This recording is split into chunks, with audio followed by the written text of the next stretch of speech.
Selamat pagi, salam sejahtera untuk kita semuanya.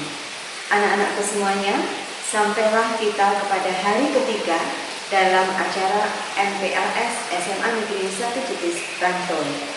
Untuk hari ketiga, ada beberapa materi acara yang bisa kalian ikuti. Yang pertama, lagu Adiwiyata. Yang kedua, sekolah literasi dan pustaka. Yang ketiga, BDL. Yang keempat, sehat berprestasi di masa pandemi COVID-19, dan pengenalan organisasi sekolah atau OSIS, serta lagu perpustakaan Ganesha.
Anak-anakku, saat ini kalian akan mengikuti materi yang akan disampaikan oleh Ibu C.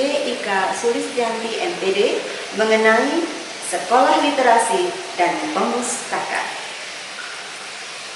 Selamat pagi, salam sejahtera untuk kita semua. Semoga para siswa dalam keadaan sehat dan sejahtera. Perkenalkan, saya Ika Sulistianti. Saya Kepala Perpustakaan Ganesha SMA Negeri 1 Jetis. Para siswa sekalian, sebagai seorang pembelajar, tentu para siswa membutuhkan banyak dukungan. Juga banyak bahan belajar yang diperlukan. Di antaranya para siswa nanti akan banyak membutuhkan buku-buku pelajaran maupun buku-buku pendukung yang lain yang bisa didapatkan di perpustakaan. Perpustakaan Ganesha menyediakan buku tercetak maupun buku elektronik untuk mendukung kegiatan belajar mengajar. Para siswa, perpustakaan Ganesha adalah salah satu fasilitas yang tersedia untuk mencari buku, untuk menimba ilmu, untuk menemukan konten, sehingga para siswa dapat belajar dengan nyaman, dengan menyenangkan di perpustakaan. Para siswa, jika nanti darurat COVID ini sudah lewat, tentu para siswa akan diperkenankan untuk kembali belajar di sekolah. Untuk itu, jika nanti sudah belajar di sekolah, setiap pagi para siswa akan mengikuti kegiatan yang dinamakan dengan kegiatan literasi, yaitu membaca buku di setiap hari. Kegiatan literasi pagi hari akan berlangsung setiap pagi dari hari Selasa sampai dengan hari Jumat. Siswa akan membaca buku, baik buku yang dibawa dari rumah atau buku yang dipinjam dari perpustakaan sekolah. Setiap pagi, para siswa akan membaca buku non-buku pelajaran selama 10 menit. Kemudian para siswa akan merangkumnya dan menuliskannya pada buku kendali literasi. Buku kendali literasi itu harus dimintakan paraf kepada guru mata pelajaran pada jam pertama tersebut. Secara bergantian, buku akan dibaca oleh siswa dalam kelas dan kemudian bisa juga disedekahkan kepada perpustakaan. Kami, Perpustakaan Ganesha, menerima sedekah buku, baik itu buku-buku cerita ataupun buku-buku ilmu pengetahuan dari para siswa. Ya, berikut akan dijelaskan oleh Kompusta. Kompusta, Komunitas Pustakawan Taruna. Karena masih dalam pandemi corona dan MPLS dilaksanakan secara online, maka kalian dengan terpaksa tidak bisa melihat secara langsung Perpustakaan Ganesha. Oleh karena itu, saya dari tim Kompusta akan mengajak kalian tur ke Perpustakaan Ganesha. Yuk, ikuti yuk! Perpustakaan Ganesha, salah satu bentuk layanan dari SMA 1 Jetis, hadir sebagai learning center untuk siswa dan masyarakat sekitar. Pada tahun 2018, Perpustakaan Ganesha sudah terakreditasi A dan mendapatkan SK pengukuhan nomor 432 oleh Bupati Bantul. Perpustakaan ini dibangun di atas lahan seluas 1.396 meter persegi. Didukung dengan anggaran lebih dari 5% dari anggaran sekolah, Perpustakaan Ganesha memiliki koleksi cetak sebanyak 11.588 judul dan koleksi elektronik sebanyak 4.433 judul. Perpustakaan Ganesha menjadi perpustakaan terkini yang dibanggakan SMA Negeri 1 Jetis Bantul. Dengan mengusung tema kekinian, memadukan digitalisasi dan garden, Perpustakaan Ganesha tidak hanya menjadi pusat informasi dan sumber belajar, tetapi menjadi destinasi bagi siswa dan masyarakat. Perpustakaan Ganesha dilengkapi dengan berbagai fasilitas dan layanan yang terintegrasi, sehingga mudah diakses seluruh siswa maupun warga sekolah. Selain itu, Perpustakaan Ganesha memiliki ruang audiovisual. Salah satunya berfungsi sebagai ruang pembelajaran telekonferensi. Saya mengapresiasi usaha nyata para pengelola dan pustakawan di Perpustakaan Ganesha SMAN 1 Jetis Bantul dalam menanamkan kecintaan membaca siswa dan warga sekolahnya, bahkan merambah pula masyarakat di Kabupaten Bantul. Saya optimis anak-anak muda yang penuh semangat mengembangkan wawasan ini kelak akan menjadi pemimpin bangsa dan masyarakat yang bermartabat. Saya benar-benar bangga. Untuk mendekatkan koleksi kepada masyarakat serta mendukung gerakan literasi masyarakat, Perpustakaan Ganesha memiliki program layanan ekstensi yang meliputi layanan gerobak literasi, oase baca kecamatan, oase baca polsek, serta oase baca puskesmas. Saya memberikan apresiasi kepada Perpustakaan Ganesha SMA Negeri 1 Jetis yang telah menjadi pelopor perubahan dalam mengembangkan budaya literasi. Selamat sukses untuk Perpustakaan Ganesha SMA Negeri 1 Jetis. Program-program Perpustakaan Ganesha tak hanya bermanfaat bagi warga sekolah, tentunya masyarakat umum juga dapat menikmati manfaat dari Perpustakaan Ganesha, baik yang dilakukan di dalam lingkungan sekolah maupun di luar sekolah. Salah satunya, kegiatan bioskop berbisik yang disediakan oleh kader perpustakaan, yaitu dengan mendampingi siswa tunanetra menonton film. Bioskop berbisik ini sangat mengasihkan. Kita jadi tahu kalau nonton film kan cuma nggak ngandalin suara, juga ada deskripsi gambarnya seperti itu. Kalau bisa program ini terus berlanjut dan sering-sering ngadain kayak gini. Dan sukses terus untuk Perpustakaan Ganesha. Kenapa saya ingin mengikuti acara ini? Pertama, untuk membatik itu menambah pengalaman juga, dan untuk pelatihan aloe vera bisa berkreasi dalam usaha ataupun untuk ilmu dan pengalaman juga. Saya Wurian Radia Kusuma Wardani di Betex dari SMA Negeri 2 Bantul merasa sangat senang dengan adanya komunitas literasi lintas sekolah yang diadakan oleh Perpustakaan Ganesha SMA Negeri 1 Jetis. Di sini kami mendapatkan tempat serta pelatih yang profesional untuk berlatih debat bersama-sama dengan pelajar seluruh Kabupaten Bantul. Dalam upaya penambahan koleksi, selain melalui pembelian, juga dengan program sedekah buku serta sumbangan alumni. Perpustakaan Ganesha SMA Negeri 1 Jetis Bantul bukan saja dari perpustakaan secara fisik yang cukup maju, cukup menarik dan nyaman, tetapi saya melihat lebih dari itu adalah bagaimana seluruh keluarga besar SMA Negeri 1 Jetis memanfaatkan perpustakaan Ganesha ini dengan maksimal. Saya kira ini adalah hal yang cukup membanggakan dan perlu ditiru oleh sekolah-sekolah lain yang ada di daerah Yogyakarta maupun di Indonesia pada umumnya. Melalui Perpustakaan Ganesha, kini saatnya kita wujudkan Indonesia berliterasi.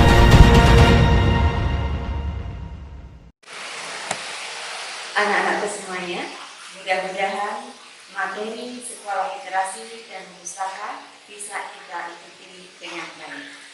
Untuk materi berikutnya akan disampaikan oleh Ibu Istanti Yuni Astuti SSI tentang PDN. Selamat mengikuti.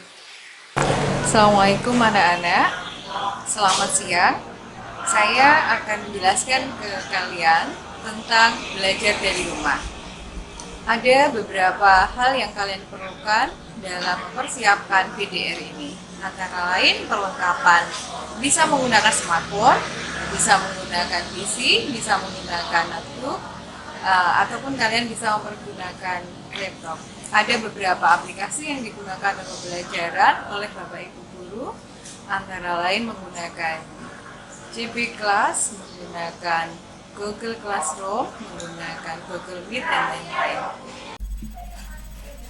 Untuk pembelajaran jarak jauh atau daring, ada beberapa aplikasi yang digunakan,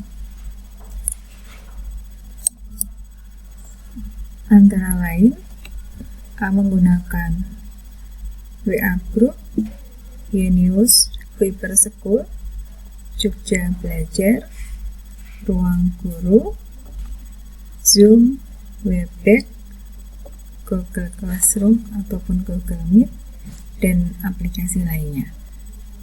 Jadi karena sekarang masih masa pandemi COVID-19, kita masih pembelajaran jarak jauh atau daring. Melalui pembelajaran jarak jauh ini diharapkan memberikan pengalaman belajar yang bermakna, siswa tidak terbebani, kemudian difokuskan pada pendidikan kecakapan hidup, antara lain mengenal pandemi COVID-19. Aktivitas tugas pembelajaran belajar dari rumah dapat bervariasi antar siswa, termasuk mempertimbangkan kesediaan akses atau fasilitas yang ada di rumah. Bukti atau produk aktivitas belajar dari rumah ini nanti juga akan dikumpulkan sebagai penilaian pembelajaran. Kemudian, karena kita sekarang di era digital, sesuai dengan Undang-Undang Nomor 20 Tahun 2013, Kurikulum 2013 ini mempunyai tujuan menghasilkan manusia yang berkompeten di abad 21 ini, baik digital, teknologi, ataupun literasi digital. Jadi nanti kalian akan belajar dari rumah dengan jadwal sebagai berikut. Saat kalian belajar dari rumah, kalian tetap bangun pagi, kemudian mandi menggunakan seragam, sarapan, seperti halnya kalian saat sekolah atau belajar di sekolah. Jadi pembelajaran diawali pukul 7. Pada saat pukul 7 sampai 7.30 pembukaan oleh wali kelas, kemudian tadarus dan literasi. Ada form untuk tadarus dan ada form untuk literasi yang nanti akan dikumpulkan setiap minggu dan setiap bulannya. Untuk jadwal pembelajaran, setiap harinya ada 3 sampai 4 mata pelajaran. Di akhir pembelajaran nanti ada konfirmasi, apresiasi, dan rekapitulasi tugas serta penutupan kelas oleh guru BK pendamping. Setiap kelas nanti ada wali kelas dan ada guru BK-nya. Saat kalian pembelajaran daring, kalian tetap mengikuti kelas dan itu tidak boleh terlambat. Saat masuk kelas, kemudian mengikuti pembelajaran, mengerjakan tugas, kemudian mengumpulkan tugas, diskusi, itu semua harus diikuti oleh semua siswa. Nanti kalian akan dipandu oleh wali kelas bagaimana masuk ke JB kelas, kemudian menggunakan pembelajaran menggunakan sarana IT apa, nanti akan dijelaskan oleh wali kelasnya masing-masing. Cukup sekian dari saya. Terima kasih. Itu tadi anak-anak beberapa hal mengenai PDR.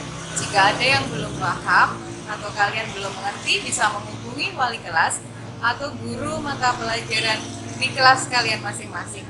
Terima kasih. Wassalamualaikum warahmatullahi wabarakatuh.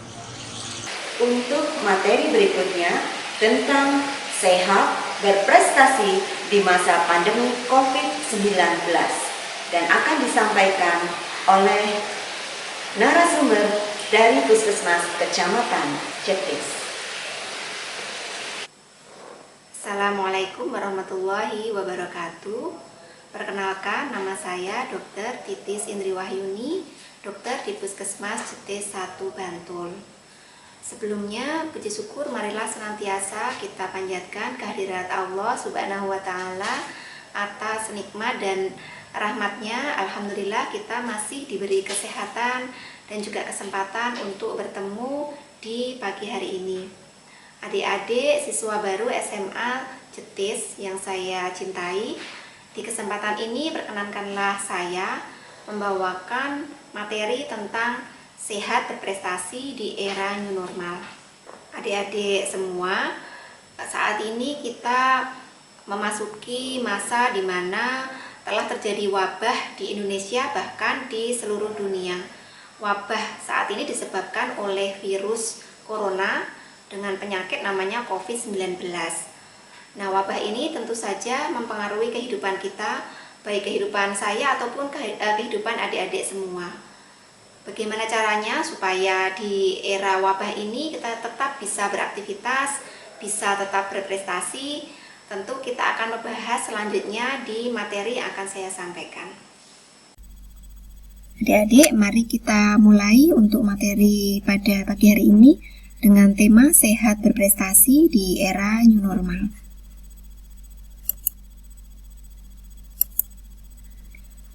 Baik, kita mulai dengan pendahuluan.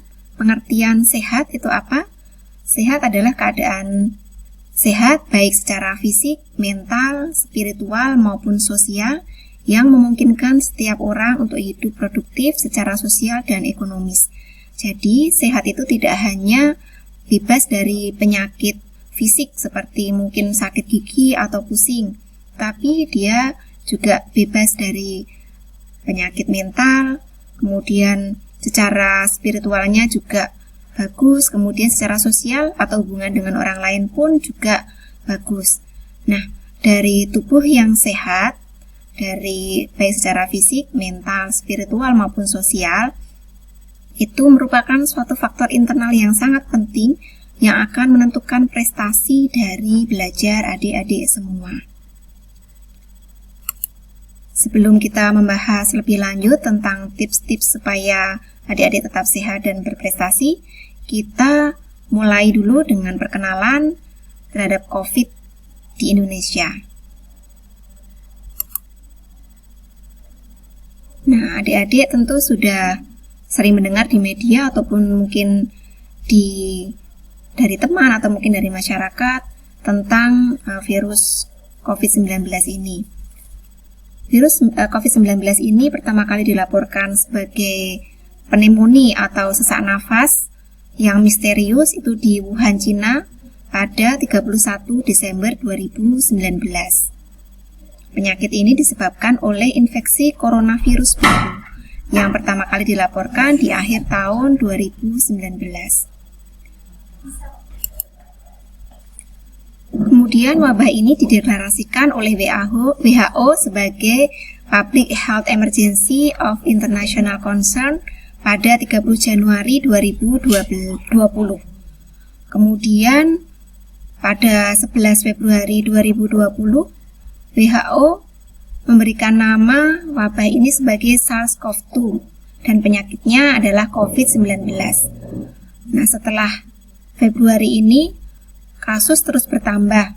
Pertama mungkin hanya di Cina, kemudian meluas sampai ke seluruh dunia. Di Indonesia, wabah ini pertama kali ditemukan pada tanggal 2 Maret 2020. Dan saat itu, pertama kali ditemukan hanya ada 2 kasus positif di Indonesia. Nah, bagaimana untuk sampai saat ini? Data ini saya update adik-adik per 5 Juli 2020.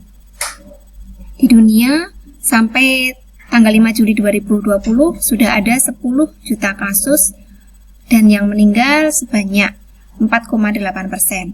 Sedangkan di Indonesia sampai saat ini kasus terus bertambah adik-adik.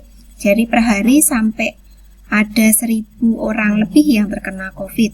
Sampai saat ini ada 63.749 kasus COVID-19 ini dan 5% diantaranya sampai meninggal. Bagaimana dengan DIY? Karena kita tinggal di DIY nih. Sampai saat ini kita ada 325 kasus positif. Kemudian di Bantul sendiri sampai saat ini ada 82 kasus positif dengan 16 orang yang masih dirawat di rumah sakit. Dari data ini tentu kita bisa mengambil kesimpulan bahwa sebenarnya COVID-19 ini di Indonesia kasusnya masih tinggi, masih banyak orang yang memang tertular oleh virus ini. Tapi memang mulai bulan Juni akhir sampai Juli ini Indonesia sudah menetapkan akan memasuki era new normal. Di DIY sendiri era new normal ini akan mulai dilaksanakan serentak di Agustus 2020. Tapi di bulan-bulan Juli ini kita sudah memasuki era transisi, era antara era pandemi menuju ke era new normal. Nah, era new normal itu apa? New normal itu new artinya baru, normal artinya normal. Jadi kenormalan yang baru. Artinya cara hidup normal yang baru dan tidak sama dengan yang kemarin. Jadi sekarang ini dianggap normal tetapi beda dengan yang sebelumnya.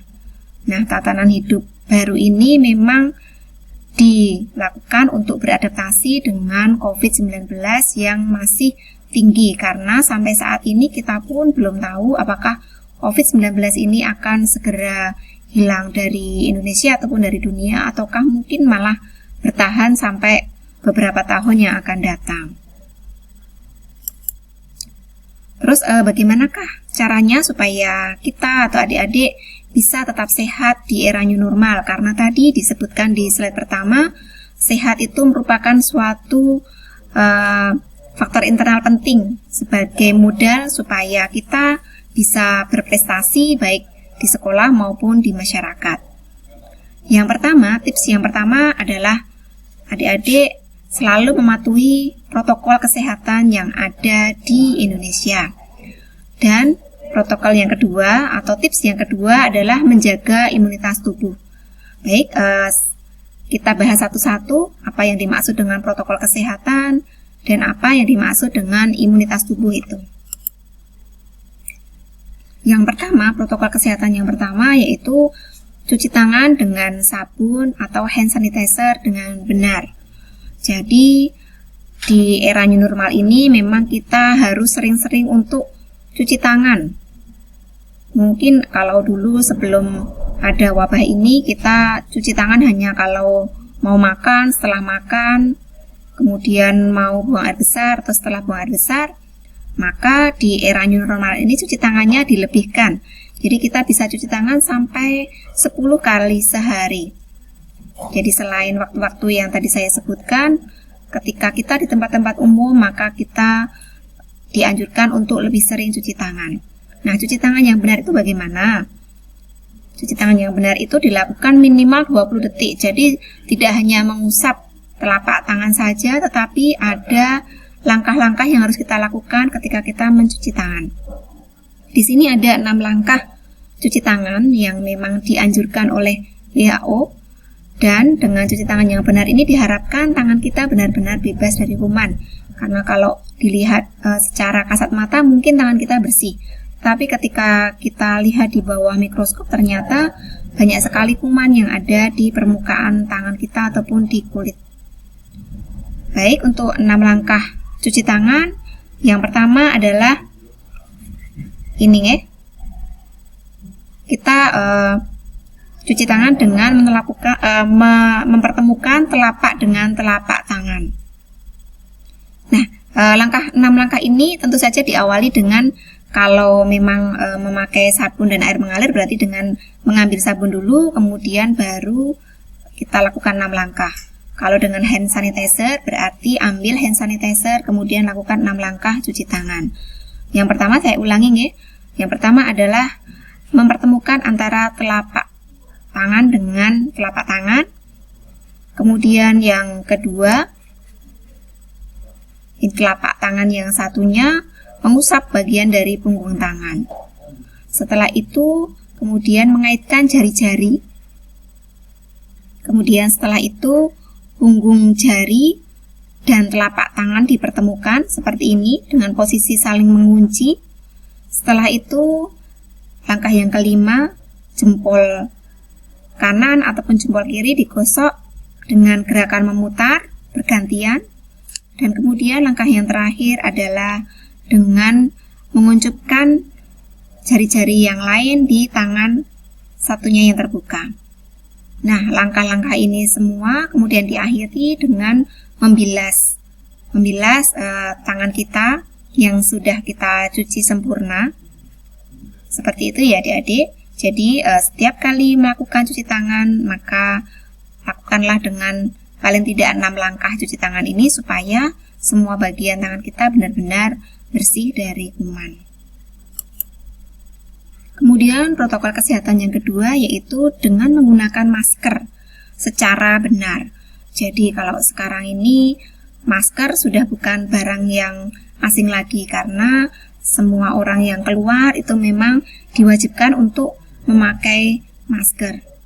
Nah, masker ini ada berbagai macam adik-adik. Yang kita ketahui selama ini untuk masker medis itu digunakan oleh petugas kesehatan, sedangkan untuk masyarakat atau untuk adik-adik bisa dengan masker kain. Masker kain ini yang disarankan adalah yang ada lapisannya 3. Jadi kalau sangat tipis itu memang tidak dianjurkan karena masker yang sangat tipis ini dari penelitian ternyata tidak terlalu bisa melindungi kita dari virus ataupun bakteri. Kenapa masker ini penting? Karena ternyata dari penelitian yang telah dilakukan, di sini disebutkan dan bisa dilihat kalau ada orang yang membawa virus, kemudian dia tidak memakai masker, maka dia bisa menularkan 100%. Jadi semua orang yang bertemu dengan dia hampir bisa dipastikan akan tertular. Kemudian kalau yang memakai masker itu hanya orang yang sehat, sedangkan orang yang sakit tidak memakai masker, maka 70% orang akan tertular. Tetapi ketika dua-duanya itu memakai masker, maka penularan akan sangat bisa dicegah ya adik-adik. Ini di sini hanya sekitar 1,5% saja penularan dari virus ini. Jadi memang pemakaian masker ini sangat penting. Dan yang perlu diperhatikan adalah pemakaiannya harus benar, karena kalau tidak benar sama saja tidak memakai masker. Bagaimana cara memakai masker yang benar? Yang pertama adalah masker harus menutup hidung dan mulut dengan sempurna seperti ini. Jadi tidak boleh hanya menutup mulut saja. Kadang kita melihat maskernya hanya menutupi mulut saja sedangkan hidungnya tetap terbuka. Nah, ini tidak boleh. Harus semuanya benar-benar tertutup antara hidung dan mulut. Kemudian pemakaiannya harus rapat, tidak boleh hanya longgar saja. Ketika pakai masker medis, maka di atas hidung harus ditekan ketika memakai. Ketika memakai masker kain berarti benar-benar dipastikan bahwa talinya itu memang tertalikan dengan kuat. Kemudian adik-adik ketika memakai masker, selama memakai masker tidak boleh menyentuh bagian luar masker yang ini. Karena apa? Karena di sini ini mungkin saja banyak virus atau bakteri yang akan menempel ketika adik-adik bertemu dengan orang. Jadi di sini tidak boleh disentuh-sentuh. Kadang kita tidak sengaja menyentuh di sini. Kalau memang sampai menyentuh, maka kita segera cuci tangan. Kemudian ketika memakai dan melepas masker, maka peganglah talinya saja yang ada di telinga atau di bagian belakangnya wajah, bagian belakang kepala. Jadi tidak boleh dengan menyentuh di sini. Jadi area sini bebas dari tangan kita. Kemudian protokol kesehatan yang ketiga yaitu kita menjaga jarak atau physical distancing. Kenapa kok itu penting? Karena virus COVID-19 ini penularannya lewat droplet. Droplet itu bisa dari air ludah ataupun mungkin dari dahak ketika kita bersin ataupun ketika kita batuk. Nah, droplet ini bisa terbang gitu ya, dari penelitian itu bisa sampai 2 meter bahkan. Jadi sebaiknya memang 2 meter itu kita mengambil jarak dari orang lain ketika kita berbicara walaupun kita memakai masker. Tapi kalau memang itu sangat kesulitan, paling tidak adik-adik memberikan jarak dengan orang lain itu adalah 1 meter. Kemudian protokol kesehatan yang terakhir adalah jauhi kerumunan. Kenapa kita harus melakukan itu? Karena kita tidak tahu kerumunan itu apakah ada orang yang sakit COVID atau tidak. Karena kadang dari 30% orang yang terinfeksi COVID-19 ini ternyata tidak menunjukkan gejala apapun. Jadi tidak ada panas, tidak ada batuk, tidak ada pilek. Ternyata ketika dicek dia mengandung virus COVID-19. Makanya memang yang paling bagus adalah dengan tidak berdesak-desakan, tidak berkerumun. Kalau memang tidak diperlukan, tidak usah pergi kemana-mana, di rumah saja.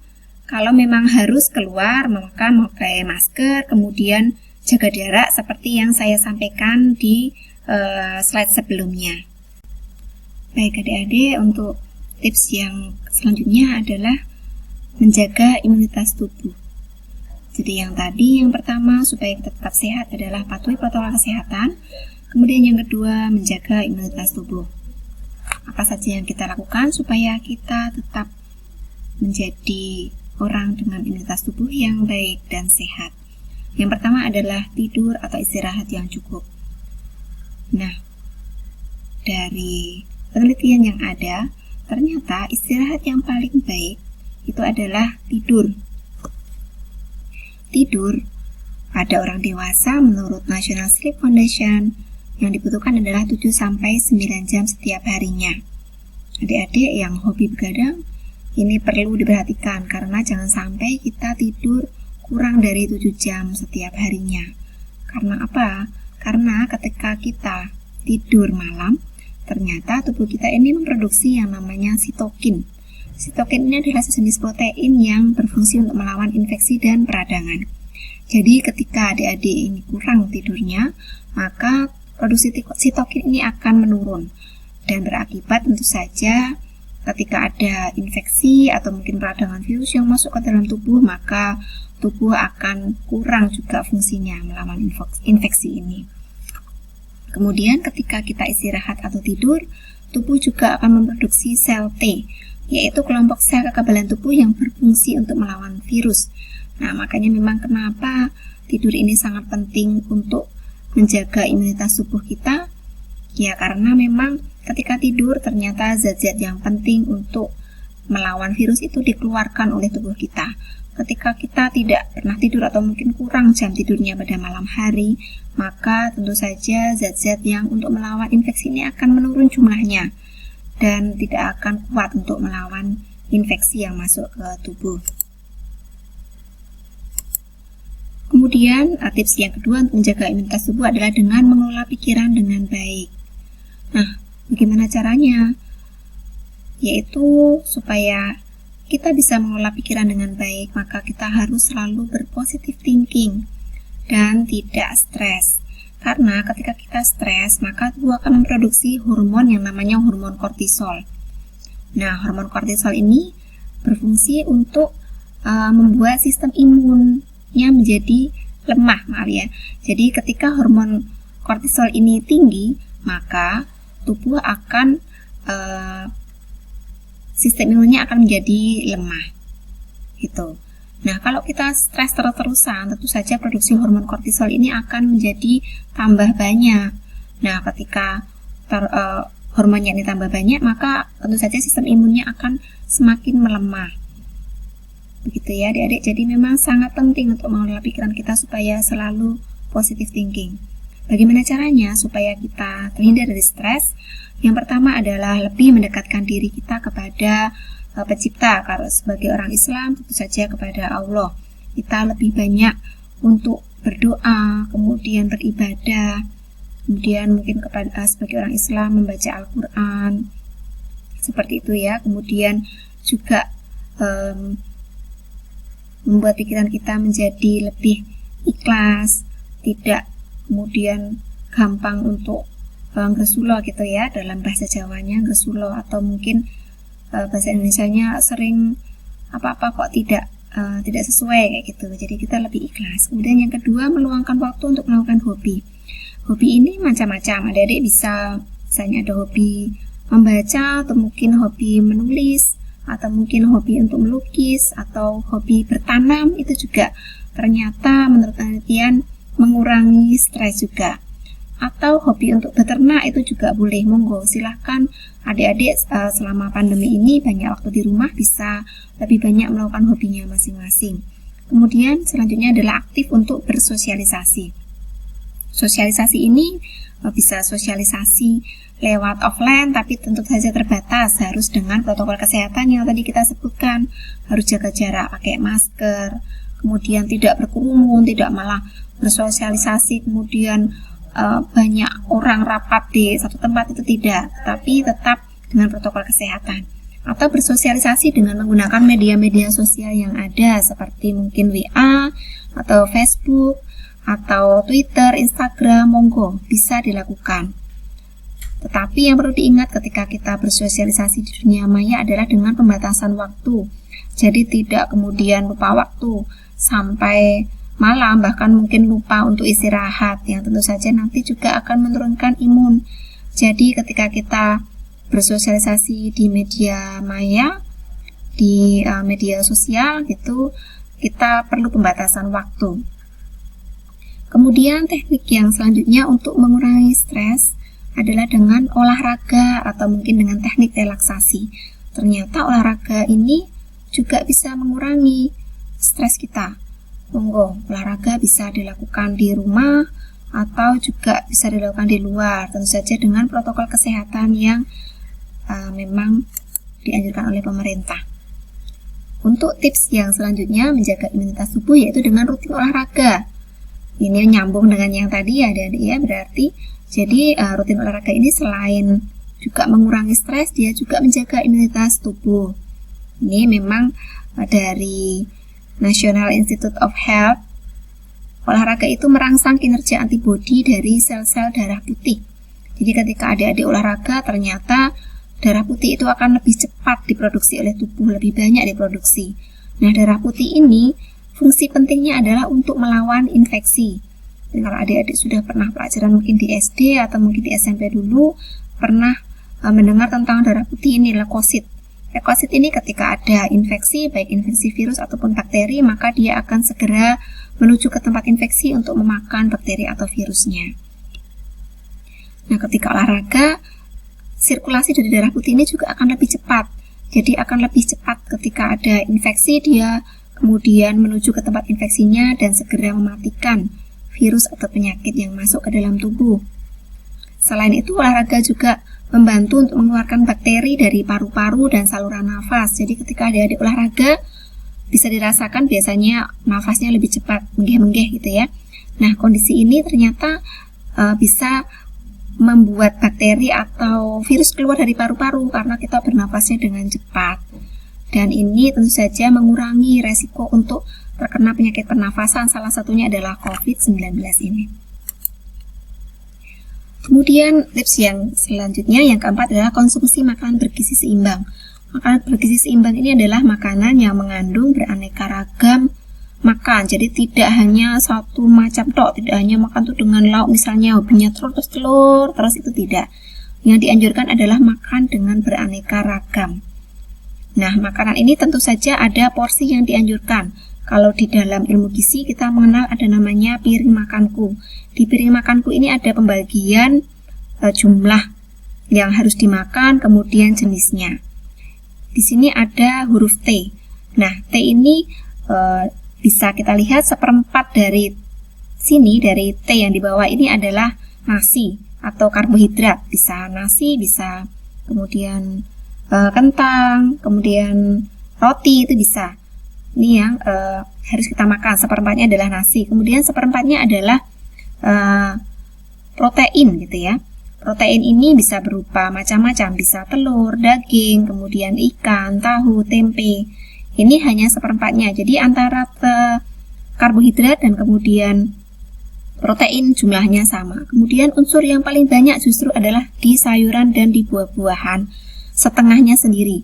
Jadi ketika kita makan itu yang paling banyak adalah justru harusnya sayur dan buah, bukan malah nasinya. Kalau kita selama ini mungkin banyak yang banyak nasinya, ternyata ketika banyak nasi atau karbohidrat itu akan memicu untuk terjadinya kegemukan.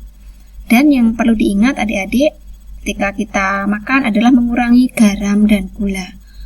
Garam ini kalau kita terus-terusan konsumsi dengan jumlah yang banyak, maka akan menyebabkan terjadinya penyakit hipertensi di kemudian hari.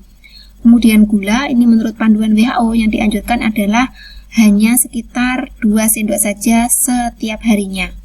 Kalau melebihi itu maka akan menyebabkan resiko untuk terjadi penyakit diabetes atau penyakit gula di kemudian hari. 2 sendok ini merupakan total gula yang dikonsumsi baik dari minuman ataupun dari makanan yang kita makan. Ini adik-adik ada pesan gizi seimbang untuk remaja. Nanti bisa dibaca sendiri.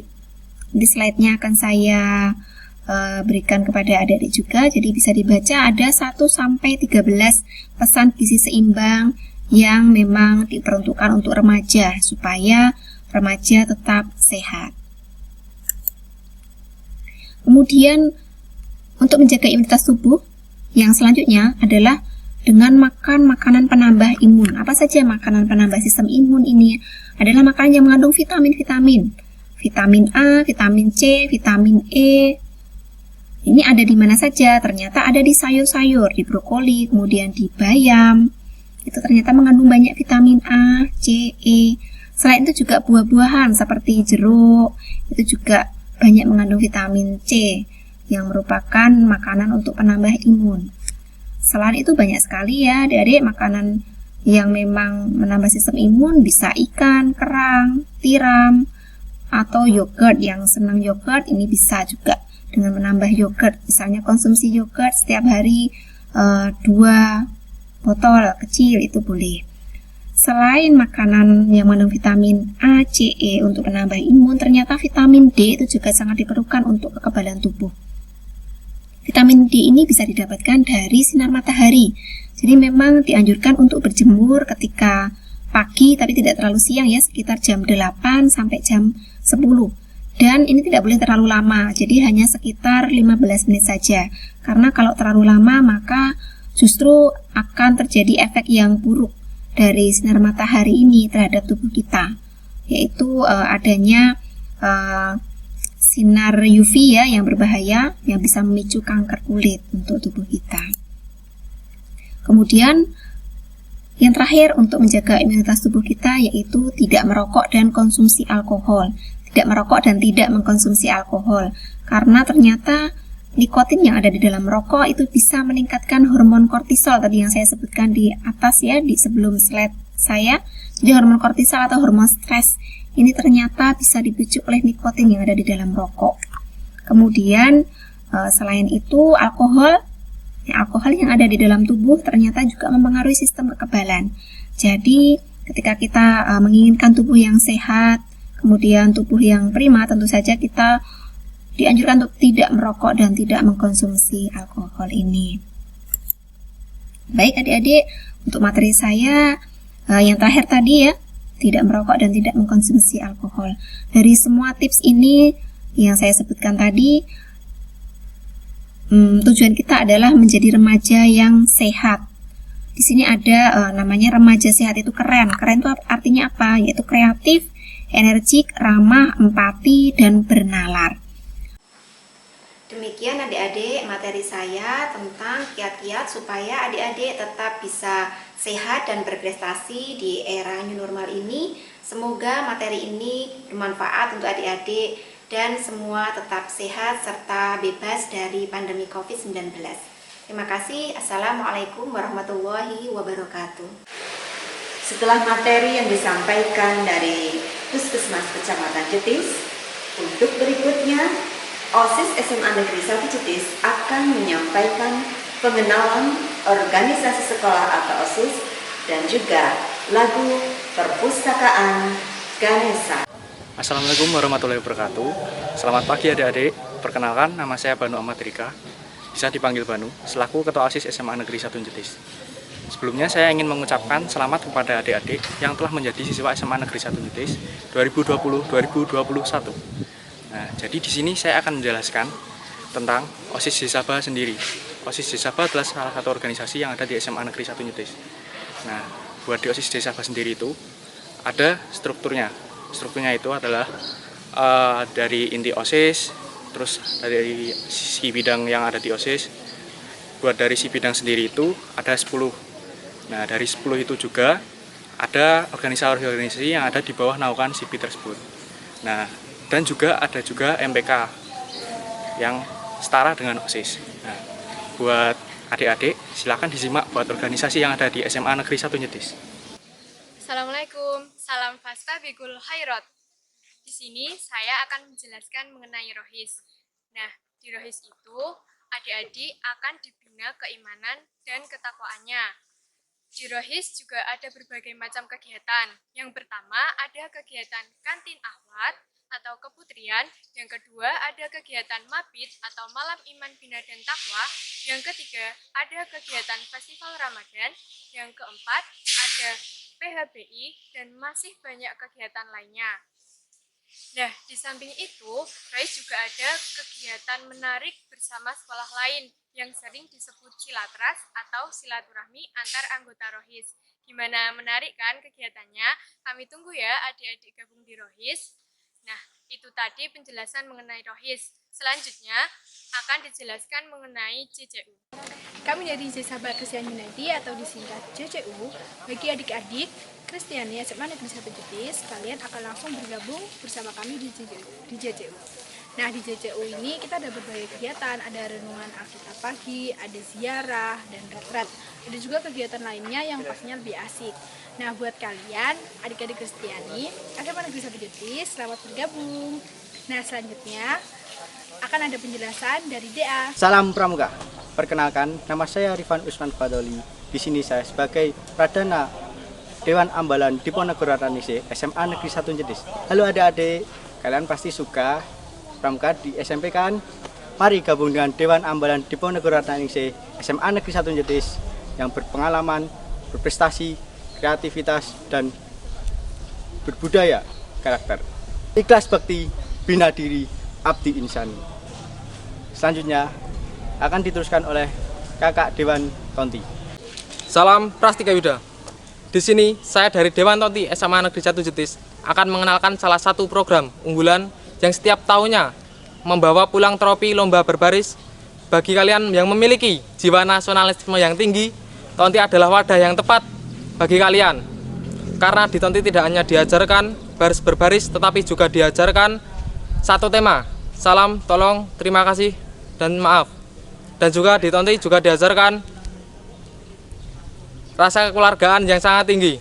Bagi kalian yang ingin bergabung dengan Tonti SMA Negeri 1 Jetis, kami tunggu. Di mana bumi dinta, di situ trofi dijunjung. Salam Prastika Yuda. Assalamualaikum, selamat pagi, salam Sobat Anomi. Saya Argen Prianda Dewanta, Ketua Kanomi SMA Negeri 1 Jetis Bantul, akan menjelaskan seputar organisasi Kanomi. Apa itu Kanomi? Kanomi adalah komunitas anti narkoba, rokok, dan miras SMA Negeri 1 Jetis Bantul yang berada di bawah Sipit 7 bidang kesehatan. Kanomi juga berfokus pada bidang sosial, jadi cocok banget nih buat kalian yang peduli terhadap isu-isu kenakalan remaja seperti narkoba, rokok, miras, dan bullying. Nah, kenapa kalian harus join sama Kanomi? Karena Kanomi merupakan ruang buat kalian untuk berkolaborasi memberantas isu-isu sosial yang negatif. Nah, jangan lupa ya join. Nah, itu tadi seputar organisasi Kanomi.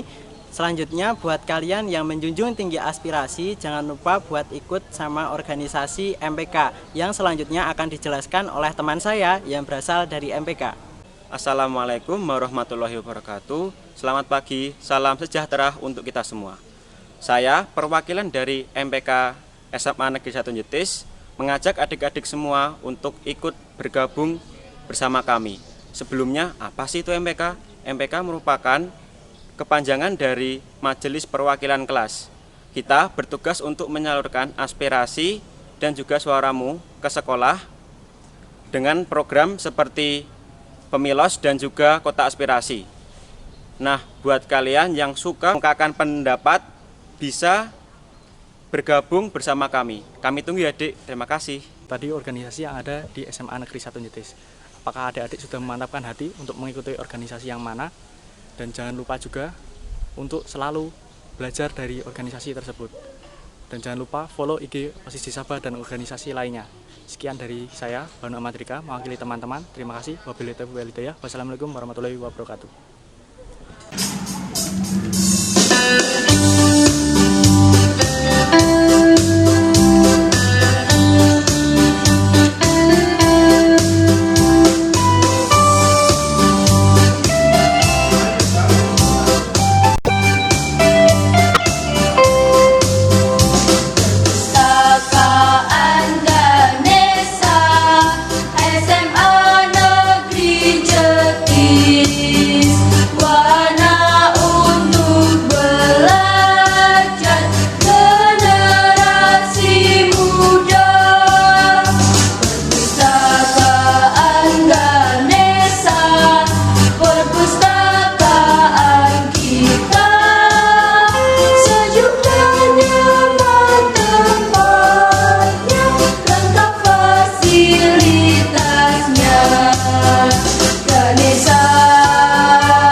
Anak-anakku yang saya cintai dan saya banggakan, 3 hari kita telah melalui MPLS Untuk itu tibalah pada acara penutupan. Dan penutupan ini akan dilaksanakan oleh Kepala Sekolah SMA Negeri 1 Jetis Bantul. Untuk itu kepada yang terhormat Ibu Dr. Anda Yati Utami Purwanisi MPD dipersilakan. Assalamualaikum warahmatullahi wabarakatuh. Salam sejahtera untuk kita semua. Apa kabar anak-anakku? Bagaimana? Kemarin 3 hari kamu telah mengikuti MPLS yang ada di SMA Negeri 1 Jetis. Pasti kamu bangga ya menjadi siswa SMA Negeri 1 Jetis. Anak-anakku, terima kasih, hebat semua. Kemarin kamu mengikuti kegiatan dari awal meeting Zoom sampai akhir dengan baik. Terima kasih yang setinggi-tingginya kepada Bapak Komite, Bapak Ibu Guru, Bapak Ibu Wali, tim yang menyelenggarakan MPLS, terutama kepada orang tua yang selalu semangat mendampingi putra-putrinya, sehingga alhamdulillah putra-putrinya dapat mengikuti MPLS bagi siswa baru tahun pelajaran 2020-2021 dengan baik dan hampir 100% mengikuti. Ini adalah awal yang baik anak-anakku, awal semangat. Semoga kamu semakin hebat semangatmu untuk belajar di SMA Negeri 1 Jetis.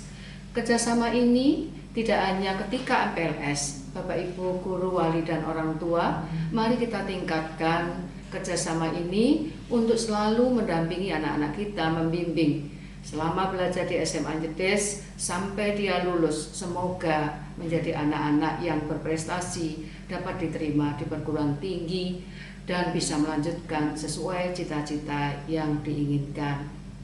Terima kasih yang setingginya kepada Bapak Kepala Dinas Dikpora DIY, Bapak Dr. Andes Wisnu Handoyo, Bapak Kepala Balai Dikmen, Bapak Dr. Andes Suherman MPD, kepada Bapak Komite dan seluruh narasumber yang mendukung kegiatan MPLS.